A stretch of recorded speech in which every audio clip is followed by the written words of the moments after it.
नमस्कार। बहुभुज से संबंधित सभी प्रकार के प्रश्नों को लेकर मैं सतीश कुमार तिवारी जय भगवान स्टडी हब में आप सभी का स्वागत करता हूं। आज हम बहुभुज से संबंधित ऐसे प्रश्न जो प्रतियोगी परीक्षा में आते हैं उनको करना सीखें। आइए बहुभुज की परिभाषा देख लेते हैं। किसी तल में कुछ भुजाओं से मिलकर बनी बंद आकृति बहुभुज कहलाती है। जैसे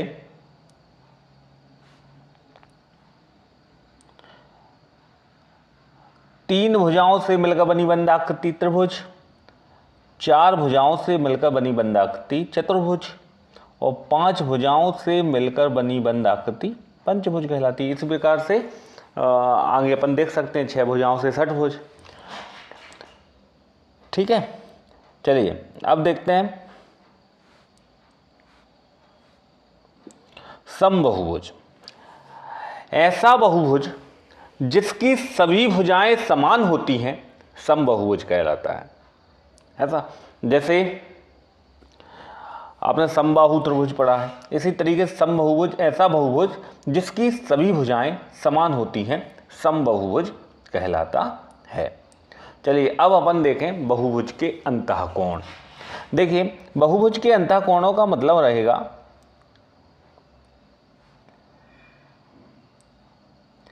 जैसे त्रिभुज है तो त्रिभुज के अंतःकोण जो त्रिभुज के अंदर स्थित कोण त्रिभुज के अंतःकोण कहलाएंगे, है ना।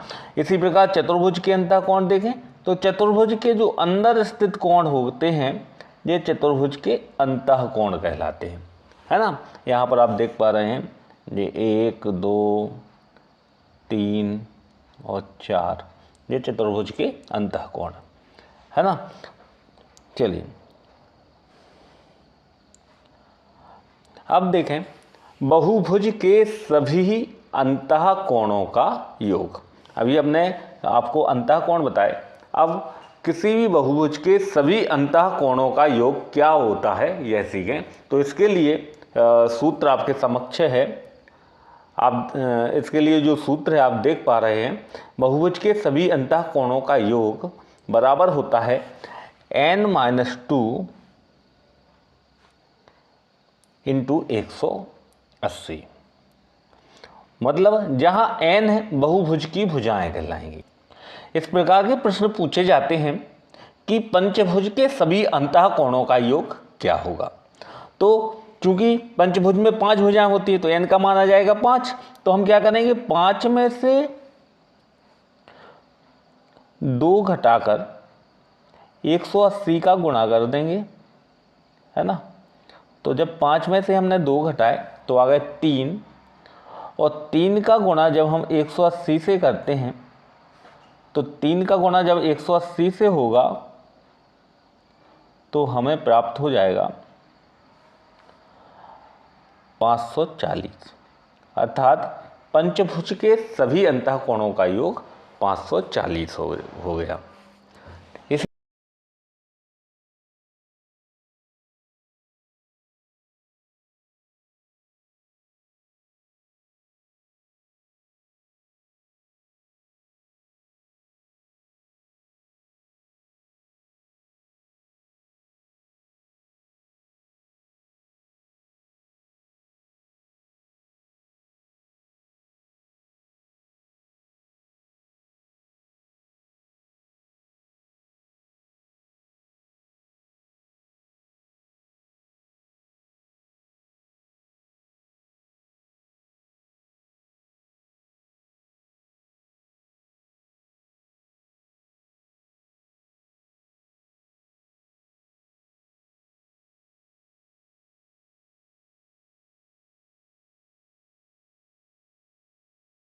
चलिए यदि हम देखें सप्तभुज, है ना, सप्तभुज के सभी अंतःकोणों का योग। तो सप्तभुज में भुजाएं होंगी 7, तो 7 भुजाएं होंगी। तो यहाँ पर सप्तभुज के सभी अंतःकोणों का योग ज्ञात करने के लिए हम क्या करेंगे, 7 में से 2 घटाएंगे और 180 का गुणा कर लेंगे, है ना। तो ये आ गया आपका 7 में से 2 गए 5, 5 में 180 का गुणा होगा तो हमारा जो आंसर है वो आ जाएगा 900। ठीक है, मतलब सप्तभुज के सभी अंतः कोणों का योग 900 हो गया। उम्मीद है आप समझ गए होंगे। चलिए अब हम देखेंगे कि समबाहुभुज का प्रत्येक कोण, है ना, तो चूंकि समबाहुभुज का प्रत्येक कोण हमें ज्ञात करना है, तो समबाहुभुज का प्रत्येक कोण कैसे ज्ञात होगा? जैसे समबाहुभुज का प्रत्येक कोण हमें ज्ञात करना है, तो समबाहुभुज के सभी कोणों का योग बटे n, मतलब जो हम बहुभुज देखेंगे, जैसे पंचभुज देखा, तो पंचभुज के सभी कोणों का योग बटे 5, जब हम 5 का भाग दे देंगे तो हमें उसका एक कोण प्राप्त हो जाएगा। क्योंकि हम जानते हैं कि समबाहुभुज का जो प्रत्येक कोण होगा वो समान होगा, क्योंकि भुजाएं समान हैं अतः कोण भी समान होंगे।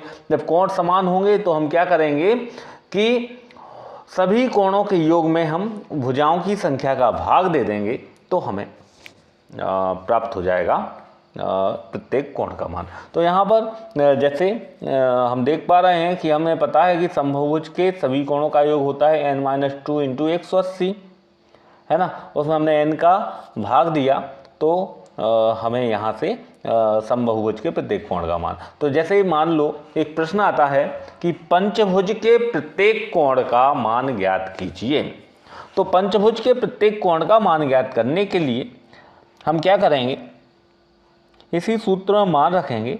तो यहाँ रखेंगे n की जगह 5 रखा, 5 ऋण 2 × 180/5, है ना।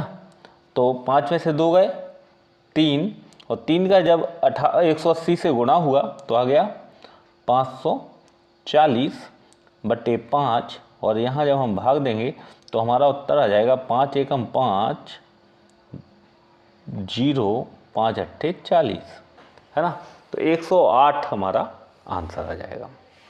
उम्मीद है आप समझ गए होंगे। इसी तरीके से यदि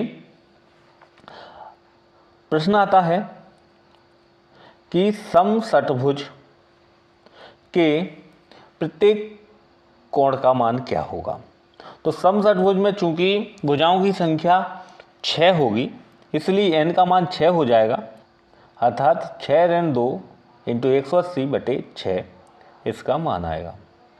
तो यहाँ पर हम मान रखेंगे 6 ऋण 2 कितने हो गए 4, 4 का गुणा 180 से होगा, तो 4 का गुणा जब 180 से होगा तो कितना आ जाएगा 720, और 720/6 जब हम करेंगे तो यहाँ हम भाग देंगे 6 का भाग देंगे 720 में, तो हमारा आंसर आ जाएगा 120।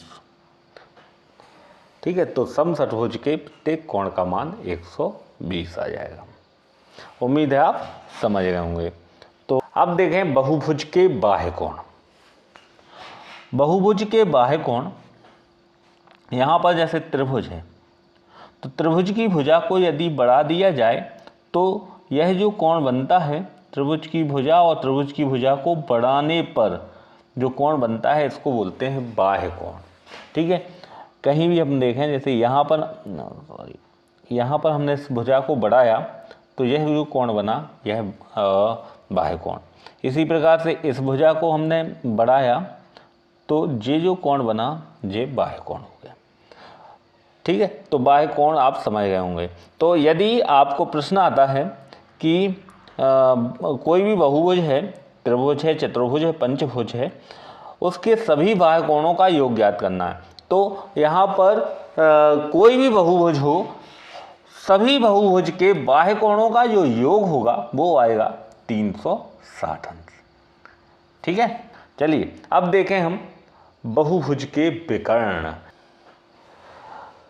बहुभुज के किन्हीं भी दो शीर्षों को आपस में मिला दिया जाए, ऐसे दो शीर्षों को मिलाना पड़ेगा जो आसन्न नहीं होंगे, है ना। तो जब आसन्न नहीं होंगे तभी तो उन्हें हम मिला पाएंगे। तो हमने किसी, जैसे यहाँ पर हम चतुर्भुज देख रहे हैं और चतुर्भुज के हमने दो शीर्षों को आपस में मिला दिया, है ना। यहाँ पर मान लो ABCD हमें चतुर्भुज दिया था और हमने यहाँ पर ए को सी से मिला दिया तो एक विकर्ण प्राप्त हो गया। इसी तरीके से यदि हम बी को डी से मिलाएंगे तो हमें दूसरा विकर्ण प्राप्त होगा। ठीक है, इसी तरीके से मान लो यह पंचभुज हमें प्राप्त है। इस पंचभुज का यदि हमें मान लो इसका नाम A B C D E है और अब हमें इसका विकर्ण चाहिए, तो हमें क्या करना पड़ेगा, आसन्न शीर्षों को छोड़कर, जैसे हमने ए को ई से मिलाया तो एक विकर्ण मिल गया, ए को डी से मिलाया हमें दूसरा विकर्ण मिल गया, है ना। बी को डी से मिलाएंगे तीसरा विकर्ण, बी को ई से मिलाएंगे। ठीक है, इसी तरीके से हम सी को ई से मिलाएंगे, है ना। तो ये हमें विकर्ण प्राप्त हो रहे हैं, है ना। तो किसी भी बहुभुज में कितने विकर्ण होते हैं यह ज्ञात करना अब हम सीखेंगे।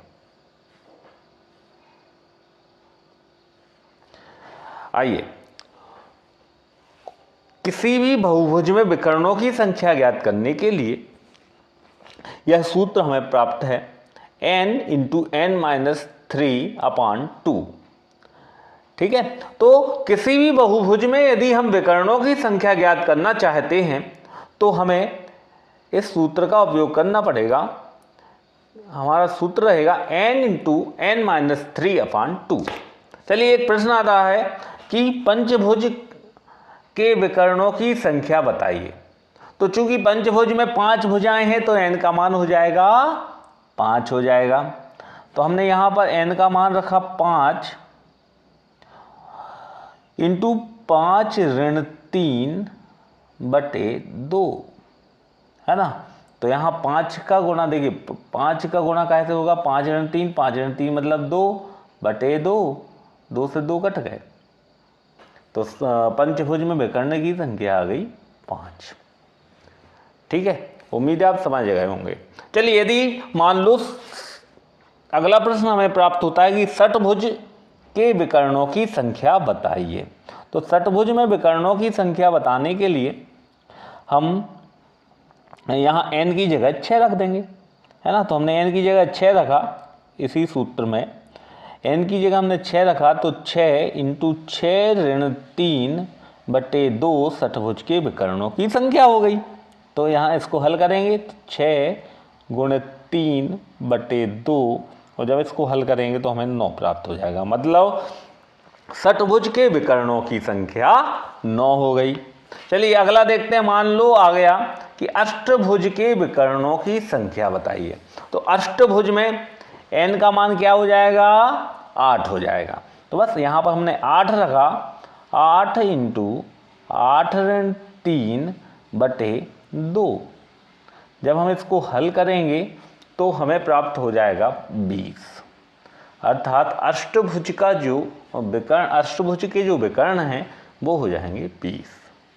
चलिए, इसी प्रकार के अन्य प्रश्नों के साथ आपसे मुलाकात होगी अगले वीडियो में। तब तक के लिए हमारा चैनल देखते रहिए, और यदि वीडियो पसंद आता है तो लाइक करें, और यदि आप हमारे चैनल पर नए हैं तो हमारे चैनल को सब्सक्राइब करें। धन्यवाद।